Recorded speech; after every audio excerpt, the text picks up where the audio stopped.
Hello friends, இன்றைக்கி வெங்காயம் தக்காளி இல்லாத ஒரு மட்டன் கிரேவி எப்படி செய்கிறதுன்னு சொல்லிட்டு நம்ம இந்த வீடியோவில் பார்க்கலாம். இதுக்கு வெங்காயம் தக்காளி நான் போடாமையே ப்ரிப்பேர் பண்ணியிருக்கேன். சப்பாத்தி, புலாவ், பிரியாணி இதுக்கு எல்லாத்துக்கும் நல்ல ஒரு சூப்பரான ஒரு சைட் டிஷ்ஷாக இருக்கும். இப்போ என்னென்ன இன்க்ரீடியன்ட்ஸ் தேவைன்னு சொல்லிட்டு நம்ம இந்த வீடியோவில் பார்க்கலாம். மட்டன் வந்து 1/2 கிலோ எடுத்திருக்கேன். பொடியாக கட் பண்ணி எடுத்துருக்கிறது. இப்போ தயிர் வந்து ஒரு 1/2 லிட்டர் தயிர் எடுத்திருக்கோம். இது வந்து உங்களுக்கு தயிர் நீங்கள் அந்த மட்டனோட குவான்டிட்டிக்கு தகுந்த மாதிரி நீங்கள் கூட்டி குறைச்சி சேர்த்துக்கோங்க. என்னென்ன இன்க்ரீடியன்ட்ஸ் பார்க்கலாம். 1/2 கிலோ மட்டன், 1/2 லிட்டர் தயிர் எடுத்திருக்கேன், கெட்டி தயிர், இஞ்சி ஒரு துண்டு, கொத்தமல்லி இலை,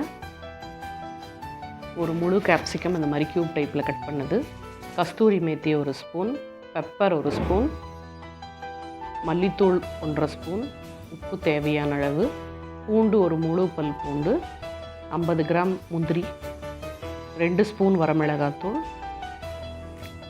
2 ஸ்பூன் மஞ்சள் தூள், ஜீரகத்தூள் ஒரு ஸ்பூன்,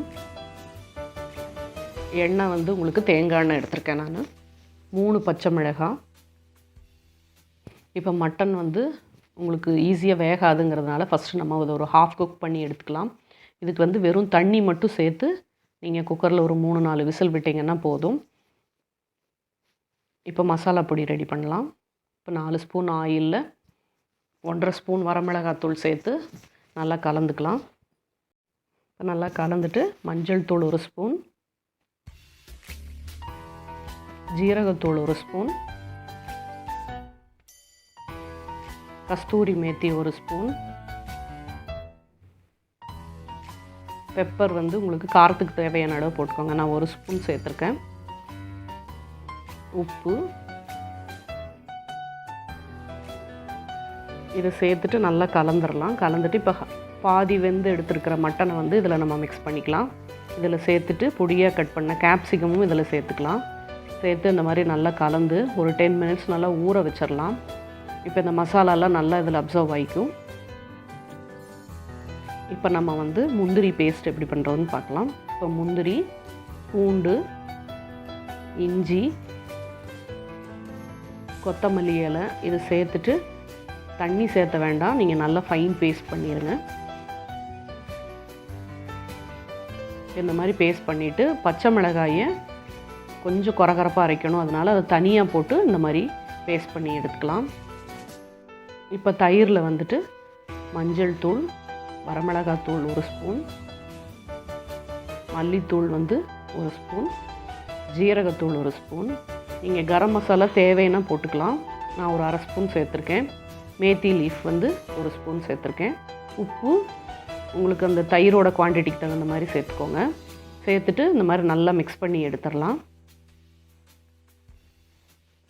இப்போ ஆயிலில் வந்துட்டு இப்போ நம்ம கலந்து வச்சுருக்கிற மசாலா கூட கலந்து வச்சுருக்கிற இந்த மட்டனை வந்து ஃப்ரை பண்ணி எடுத்துக்கலாம்.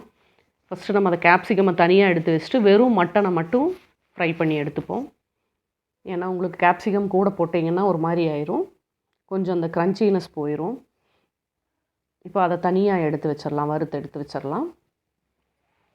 இப்போது அதே ஆயிலில் இப்போ இந்த தயிரோடு மிக்ஸ் பண்ணி வச்சுருக்கிற இந்த பேஸ்ட்டை நம்ம ஸ்லோவாக சேர்த்துக்கலாம்.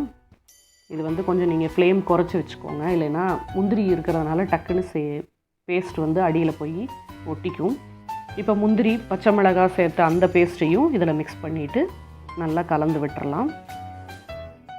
கலந்து 2 நிமிஷம் கழித்து இப்போ இந்த மட்டன் கேப்சிகம் வறுத்து வச்சுருக்கிறோம் இல்லைங்களா, இதை வந்து நம்ம இதில் சேர்த்துக்கலாம்.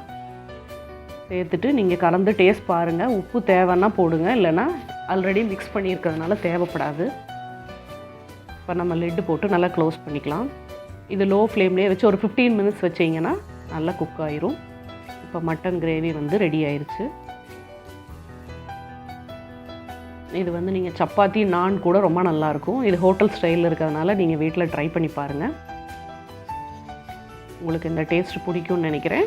நீங்களும் வீட்டில் ட்ரை பண்ணி பார்த்துட்டு டேஸ்ட் எப்படி இருக்குன்னு சொல்லிவிட்டு கமெண்ட்டில் சொல்லுங்கள். உங்களுக்கு இந்த வீடியோ பிடிச்சிருந்ததுன்னா ஷேர் பண்ணுங்கள், சப்ஸ்கிரைப் பண்ணுங்கள். Thank you.